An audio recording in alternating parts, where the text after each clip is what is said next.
If you would, turn over to Matthew chapter 17. Matthew chapter 17. This is another section of Scripture for which we see some events that occurred that has, I think, meaning to context to what we would get to in the latter part. The first few verses 1 through 13, what's oftentimes referred to as the Transfiguration. And this is a period of time for which Jesus would take with him Peter and James and John, his brother, and they went up to a mountain. And when they went up there, they saw the Transfiguration before them, and Jesus' face shone like the sun. It was bright, and his garments became white as light. They saw him in a glorified state, and they saw images, or they saw, as we were referencing before, apparitions or images of what Moses and Elijah were there with Jesus. And Peter is speaking and says, "Lord, is it good for us to be here?" Think about this. This is a couple of days later, they were on a boat and they saw what they thought was a ghost, and now all of a sudden they're seeing this again. And we see all of this occurs in somewhat of a vision for them, but that is the context, because this is what's occurring on a high mountain in verse 1, that they are seeing all of this occur. Now we drop down to verse 14.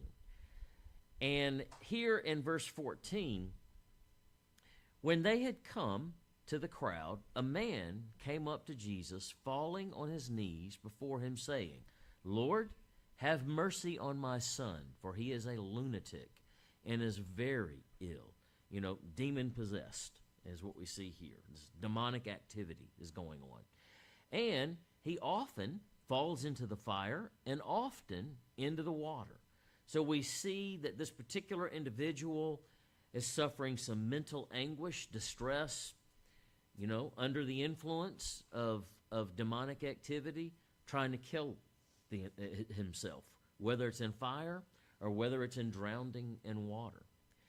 He says in verse 16, "I brought him to your disciples, and they could not cure him."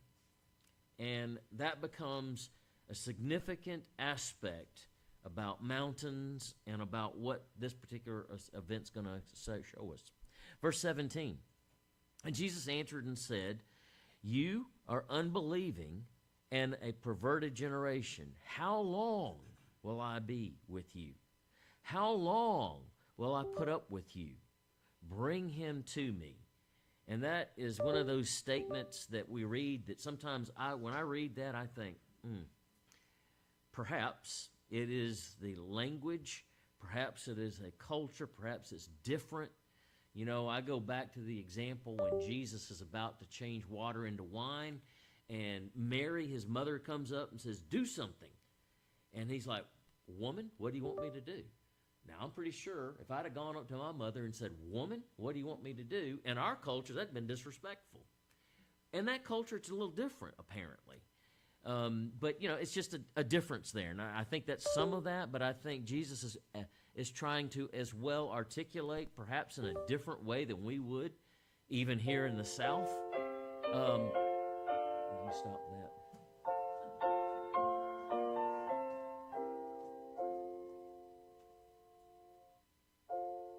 Just exit out of it altogether.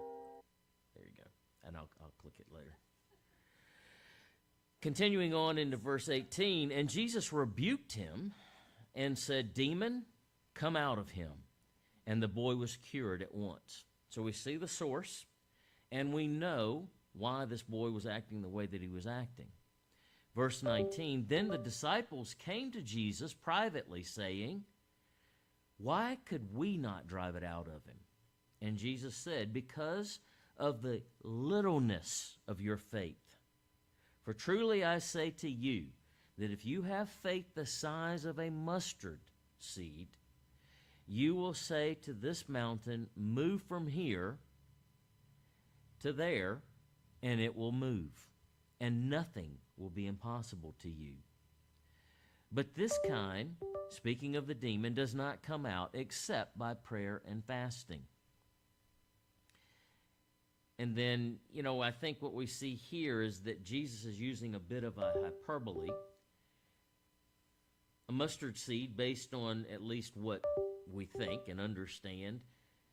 There are some seeds that are smaller than mustard seeds, but he was just using the point to show something so small as a mustard seed. If you had that much faith, you could do unlimited potential through God's power when anything else is impossible. And he's using this in a bit of, again, a hyperbole, using an analogy of moving a mountain. I personally think he's speaking figuratively, just like he's speaking figuratively of how small the mustard seed is compared to how large the mountain is. I think he is referencing that to faith and not necessarily speaking about a mountain and not necessarily speaking about, a seed of a plant. When we read carefully that statement, you will say to this mountain, Jesus doesn't seem to be talking about faith that moves a physical mountain. But it does appear as well that he is referencing a mountain, a physical mountain. We'll come to that in just a moment. I'll speculate a little bit there with you. When we look at the Bible, we often, go back to historical context and, ask some questions to be able to understand the people. Just like I was referencing with Jesus talking to his mother in Cana about changing the water into wine. When you see that from our culture and our perspective, that looks a little disrespectful. But not necessarily from that particular cultural context.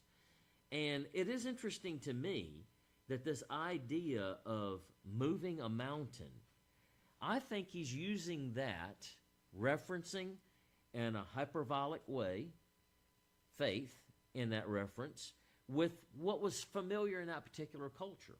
According to the Talmud, which we know he came into a society of Judaism that resulted from their time in Babylon and resulted in adding on a lot of different things that basically metamorphosized the way of life that God had given to them into a total differently and unrecognizable religion called Judaism.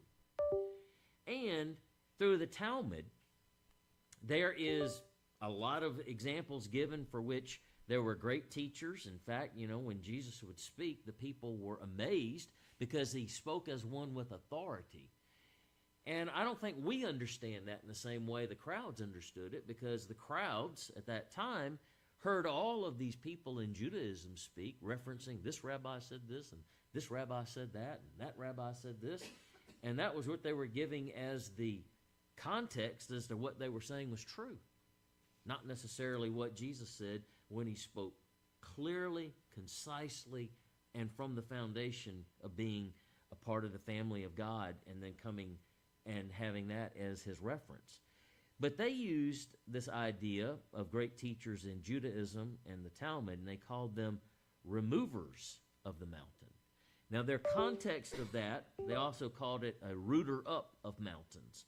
The context of that is from the expression for which they would say, this particular teacher has some profound insight into some weightier matters, weightier issues, and he's able to make sense of things for which the normal person of Judaism would look at it and not make any sense out of it. And they would reference him in the Talmud, him being this particular teacher, as a rooter up of mountains. In other words, able to move things to understanding that others couldn't. And I think Jesus is using that same, I won't say play on words, but using that same example that was in that culture to teach his disciples about faith. Something that his disciples came out of a culture and a society they could understand. I personally believe, this is, again, speculation, I personally believe that if Jesus had come the first time in our society today, he would use examples and speak in ways that we would understand in our society. He would not be referring to something from ancient Israel. He wouldn't be referring to things in the Roman Empire. He would be using things that were similar in nature to our society to make his point. And he would use those in hyperbole to oftentimes get the point across. And I think that is what we're seeing with some of the verbiages, some of the ways in which Jesus is doing this. And I'll use an example that I'll share with you for myself.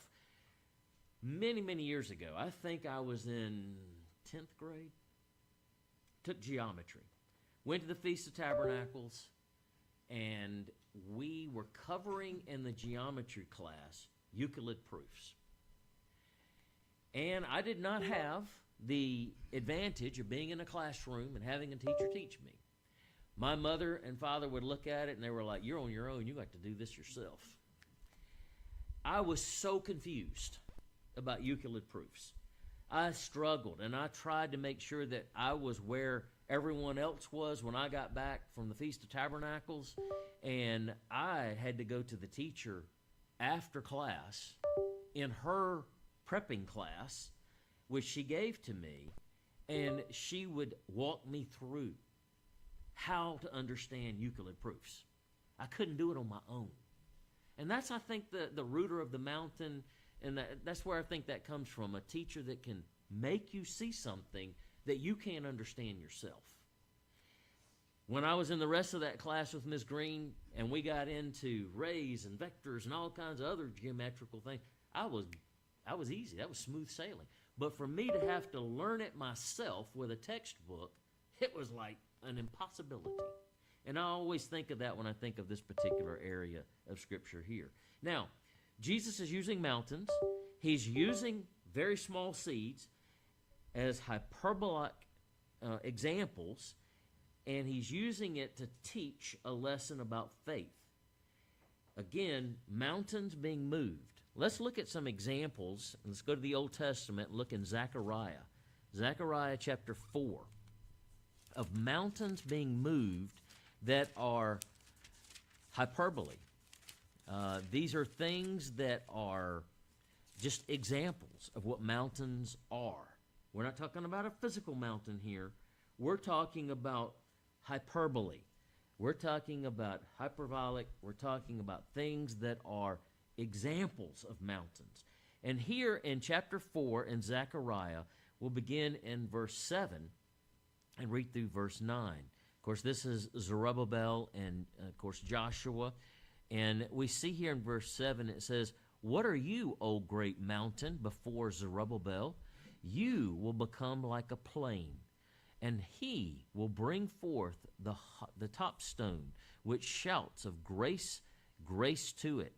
Also, the word of the Lord came to me," speaking of Zechariah, and saying, "The hands of Zerubbabel have laid the foundation of this house, and his hands will finish it. Then you will know that the Lord of hosts has sent me to you." What we see here, and we know in the story, Zerubbabel was the governor of the colony of Jews that left Persia from Babylonian captivity. When Persia took over Babylon, King Cyrus had allowed some Jews to return back to their land, and Zerubbabel was given the authority to govern that particular colony. And it is interesting, he goes back and they start laying the foundation for the temple, the new temple to be built. And while he's there are some adversaries in the community to those Jews that came back that apparently make this overture to say, "Hey, we're going to help you rebuild that temple." And Zerubbabel and the people that were there said, "No, this should be done by us, not by you." So as a result, those adversaries in the region, who, as we read between the lines, they were a bit cynical in what they were doing. There was a reason. They weren't doing it out of the goodness of their heart. They go back to the king of Persia, and they tell him that this is going to create a threat to your empire. And so what does the king do? He accepts that, and he stops the work for a period of time. A mountain has been raised. How can Zerubbabel build a temple when he's got adversaries around him working against him, and he has the only authority that gives him the authority to do what he's doing, telling him to stop. How's he going to do it? We see in the rest of that story that Zerubbabel would receive a lot of encouragement from Haggai the prophet and from Zechariah the prophet. And it would result in time for King Darius to come on the stage and King Darius to allow them to continue the building. Mountain moved. The mountain that was keeping them from doing what they needed to do is moved. And it's interesting, it is through faith and belief and through the prophet's words being given to them to not lose hope that the mountain is moved. Let's go now to Isaiah chapter 40. Isaiah chapter 40. Isaiah chapter 40 is another mountain obstacle. And here we're looking at verses, starting in verse 3, going to verse 5. And this is somewhat from the season that we are, in as far as with the recent appointments of God. In verse 3, we see, a voice is calling, clear the way for the Lord in the wilderness. Make smooth the desert, a highway for our God. Let every valley be filled, and every mountain and hill be made low. And let the rough ground become plain or smooth, and the rugged terrain a broad valley. Then the glory of the Lord will be revealed, and all flesh will see it together, for the mouth of the Lord has spoken. Now, I think there's a couple of things going on in this. Again, context and time. We look at this as a prophecy futuristic. For when Jesus Christ returns, after all the devastation that's occurred through the Great Tribulation, all the in that particular area in Israel, what's called Israel today, tremendous amount of destruction and devastation has occurred. A reclamation of the land has to occur. Here in Alabama, we have strip mining for coal. And if you've ever been where there's been strip mining, you will see that they basically reclaim the land, and it looks pretty cool, but, there's some stuff taken out and some mountains fleshed out. And, it's one of those things that there is a physical aspect to this, but is also a spiritual aspect to it in the form of, as we see in verse 5, the glory of the Lord will be revealed.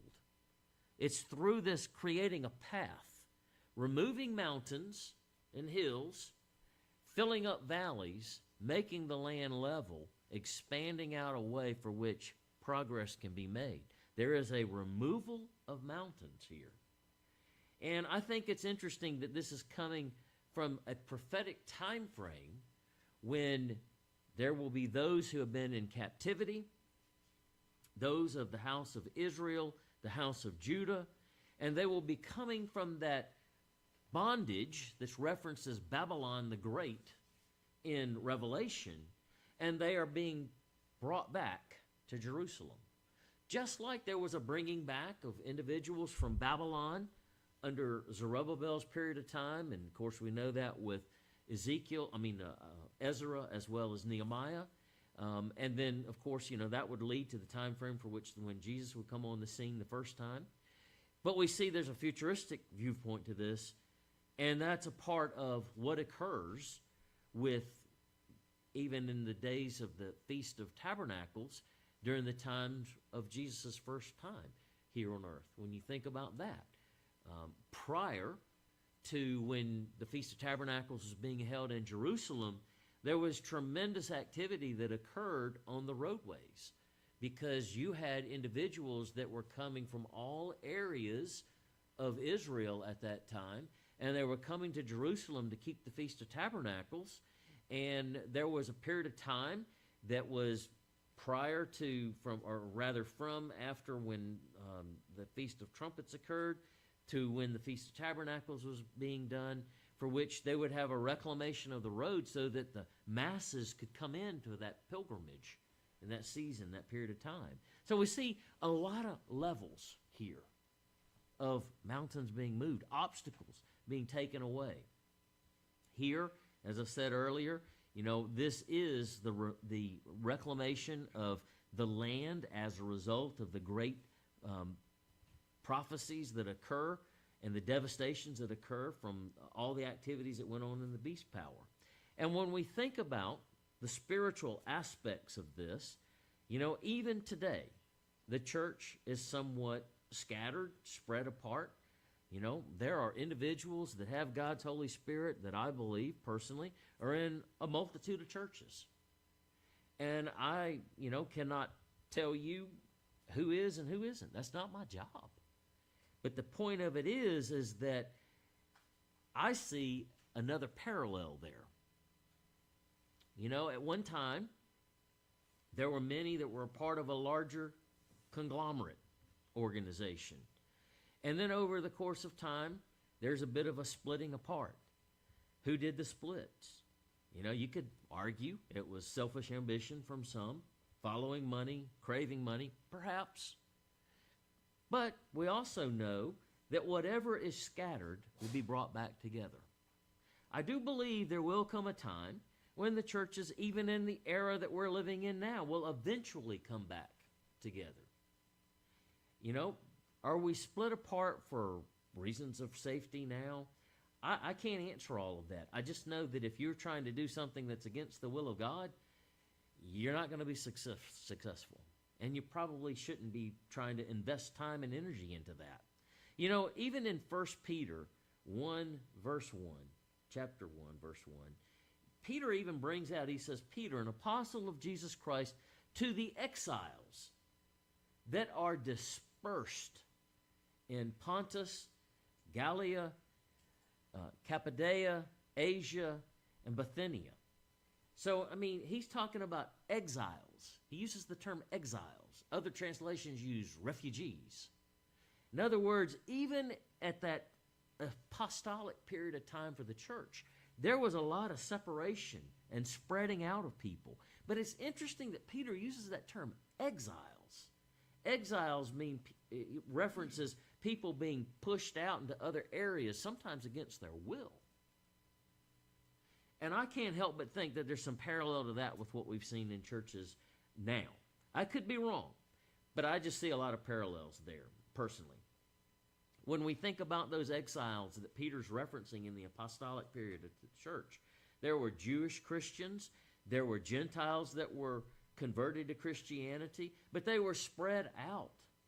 And of course, we know that they were sent to go out into all the world, but there was a spreading as well for the purposes that sometimes we don't always know. Let's turn over to Hebrews chapter 12. Hebrews chapter 12. Hebrews chapter 12, I see, again, some parallels to what we're talking about. Mountains, things that are in front of us that we can't move on our own, physical.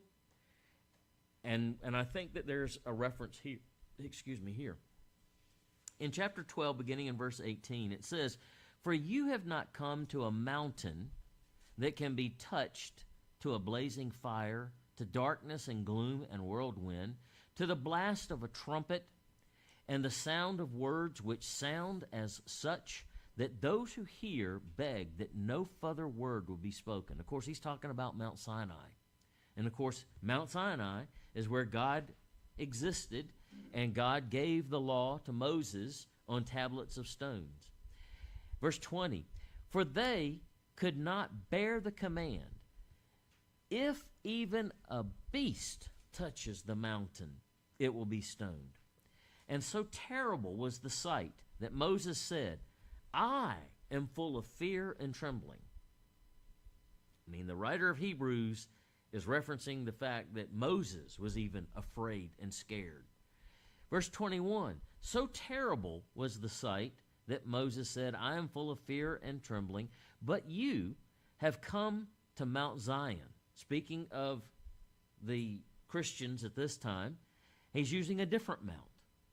And he says, "Into a city of the living God, the heavenly Jerusalem, to a myriad of angels, to the general assembly and church of the firstborn who are enrolled in heaven and to God. Of course, we see it that, and the names are written in the book of life. Those that are a part of the first resurrection, the firstborn, the first fruits.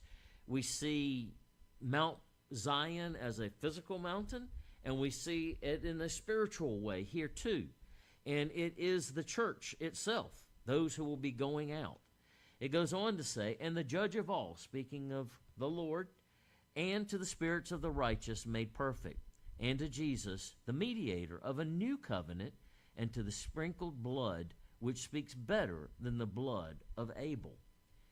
You know, we're seeing here another mountain, and we're seeing a reference to a mountain that, as we see here, is a delivery from captivity through the church, the Mount Zion.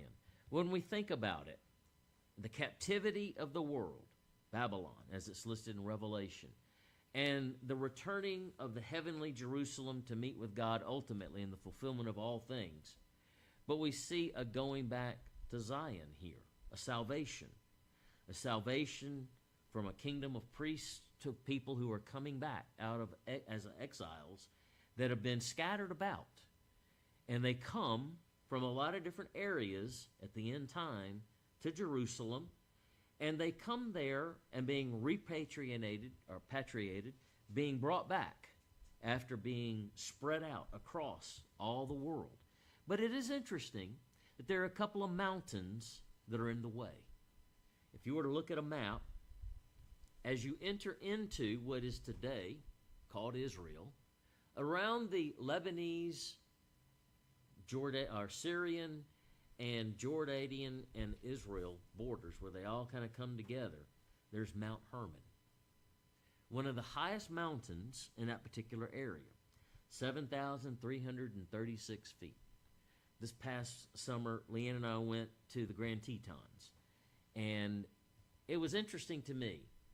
We could be at the foot of the 10,000 feet mountains that are there, and it was just amazing. I mean, I really cannot put into words the height when you're standing at the lake looking up, the height where there's still snow up there. We would go to Yellowstone, drive, and be at some of the same elevations, and it didn't even seem like you were that high above anything. But the perception of the reality that was in front of you at the Tetons was a total different mountain ahead of you. And, you know, you think about it, as these people are coming back, and let's just kind of play out in your mind an idea. There are people coming back from captivity in the future, and they're walking. Because understand the roads situation is probably going to be pretty bad. But even if there is somewhat of a highway, there are obstacles along the road, and one of them is this huge mountain. And yet God will take care of that. We see that there will be miraculous ways in which mountains become plains, valleys or holes are filled up with some of the dirt and some of the sediment from the mountains, and it will allow people to come into the area for which there are obstacles today. Do we have the faith to believe that these things will occur? That is something for us to consider. Let's go back to Isaiah chapter 40. Isaiah chapter 40. And let's pick up now in verse 9. You know, this is a physical thing we're speaking of, but we're also speaking spiritually, because it again is Mount Zion, the church that's referenced in Hebrews with Jesus Christ, that is going to provide the spiritual path and way back. But we see that there's also a physical aspect of it here in Isaiah chapter 40. But beginning in verse 9, it says, "Get yourself up on a high mountain, O Zion, bearer of good news." And you know, you think of Zion in this case, the bearer of good news, having the gospel, the wings or the feet of the gospel, the good tidings. "Lift up your voice mightily, O Jerusalem, bearer of good news. Lift it up and do not fear. Say to the cities of Judea, Here is your God. No telling what kind of mental duress, as a result of the demonic activity that had gone on under the beast power, and at a level and power that we've never even seen. And you think about society today, if you watch the news, you see a lot of things and you think, boy, Satan's in control of all this. And apparently, we haven't even come close to what will be happening in the future relative to that. But think about, in light of all that, there's a huge spiritual, as we saw going all the way back to Matthew 17 with the demonic influence in that child, that the disciples could not move, but Jesus could. And Jesus references faith and references the moving of a mountain. There will be a removal of a huge symbolic, hyperbolic Satan as a mountain that has to be moved out of the way so that Zion can come forward and bring these exiles to Jerusalem to understand and to see the real God. And it appears, perhaps, that what we see here in Isaiah 40, chapter 40, verse 9, that Jesus is with them, your God, as we saw in Hebrews 12. Verse 10 here says, "Behold, the Lord God will come with might, his arm ruling for him, and behold, his reward is with him, and his recompense before him." I look at this and I think, well, there's a physical mountain, that Mount Hermon, that's got to come down. There's a spiritual mountain that's got to come down, and that's Satan. And yet, there's this other mountain that's being referenced here as well. And there is, in Matthew 17, as we were talking about earlier, where the transfiguration occurred, it was in a high mountain where all that occurred. Let's go to Matthew chapter 21. Matthew chapter 21.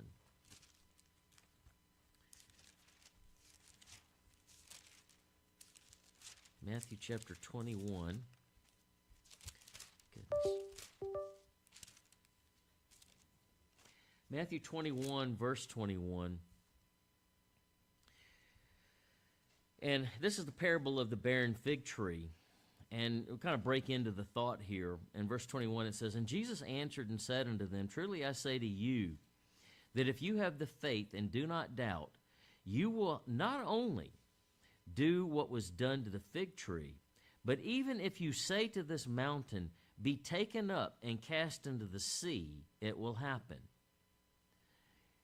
Here we see as well another mountain in reference to the idea of faith, the hyperbole of faith, and it being attached to a fig tree.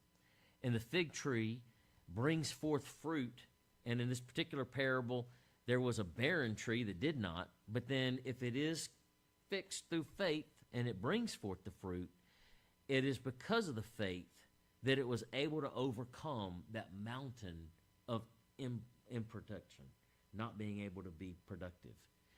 And I can't help but think, when we think about where Jesus returns, he returns to another mountain, Mount Olives.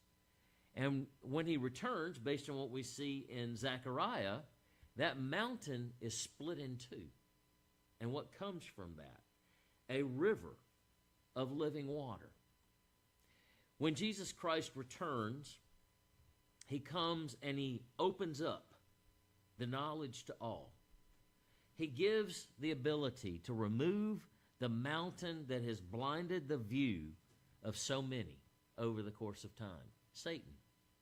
And it is through the removal of this and the belief and the faith that we have in this that salvation will be offered in a highway, even as the exiles return from physical captivity as well as spiritual captivity to freedom, to understanding. But all of this requires faith. For have something that was unproductive to become productive, to have the ability to remove something as powerful as a demon. And not only a power of a demon, but the power of the father of all demons, Satan himself. I look at all these examples of mountains and faith, and I think that there is obviously a pure faith, there is an undivided faith, that we all must have and develop. Let's go over to Mark chapter 9. Mark chapter 9. There's another incident that is given here in Mark chapter 9 that I think is insightful and helpful to you and helpful to me, because I think as much as we all would love to think that we have that faith to remove mountains, reference back to the first message about Peter and the walking on water, I think each one of us struggle. Each one of us have moments where things go really well and we feel very good about things and we talk about our faith and we have faith and we have it inside, and then we have moments and times when it kind of wanes a little bit, and then there are times when it's just not 100% there. And it is interesting when it comes to our health and it comes to our family, sometimes these things really happen and they come to our forefront. In verse 22 here in Mark chapter 9, it says, as it has often been thrown him into the fire. Speaking of the individual that we were started in Matthew 17, and this demon has tried to throw him into water to destroy him. But he says, but if you can do anything, take pity on us and help us. And Jesus said to him, if you can, all things are possible to him who believes. But then notice this man's response. Now, Matthew didn't really say all this, but when we look at the example in Mark, we kind of get a little more to the detail. It says, immediately the boy's father cried out and said, I do believe, help my unbelief. I think that is where most of us are today. We believe these things. We believe, but we also have aspects of our faith that's not complete. And we have that area for which we have some areas of doubt sometimes. And I think it is because of that we should cry out as this man did, help my unbelief. You know, and I think sometimes when you think about it, physical health, you've tried a lot of different things, and then you ask for anointing, and you have to believe that God will heal and provide a way. But then there's also that, well, did I wait too late? Did I decide to go here and go there for my answer as opposed to going the first time to him? It's just a question we all have, and that's a part of being human. And I think that helping our unbelief is very, very important, because the reality of the fact is we don't have that undivided faith. While we're in this human mind, we will always, I think, struggle some with faith. You know, and I'll just say this as one final point here about this passage and about, again, a small amount of pure faith. The mustard seed is limitless with the possibilities of moving mountains out of the way of our lives, things that we can't move on our own. It requires God moving them. Some Christians, and I say that, when I say Christians, I mean some that are truly a part of the way, you think, well, if you believe, then God will do. And the reason why God's not doing things right now is because we don't believe enough. Perhaps. But I also think that that's not 100% true. I also think that with faith, all things are possible as long as they are within the will of God. The will of God is always the final determinant of everything. And I think that's where we need to ask for the undivided faith. We want our faith to be united with what his faith and his will is, and not be undivided in any way.